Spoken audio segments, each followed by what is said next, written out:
UAE-യിൽ നേരിയ ഭൂചലനം.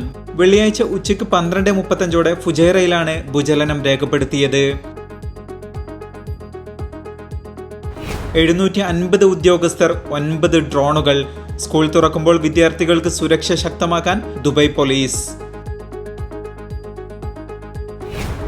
ഷാർജ വിമാനത്താവളത്തിൽ കുട്ടികൾക്ക് സമ്മാനങ്ങൾ നൽകി സ്വീകരണം. വേനലവധി അവസാനിക്കുന്നു, പ്രവാസികൾ തിരികെ UAE-യിലേക്ക്.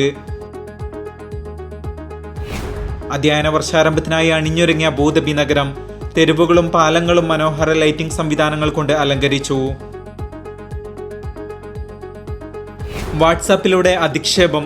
2000 ദിർഹം നഷ്ടപരിഹാരത്തിന് ഉത്തരവിട്ട് അബുദാബി സിവിൽ കോടതി. വാദി 90,000 ദിർഹം നഷ്ടപരിഹാരം ആവശ്യപ്പെട്ടിരുന്നു.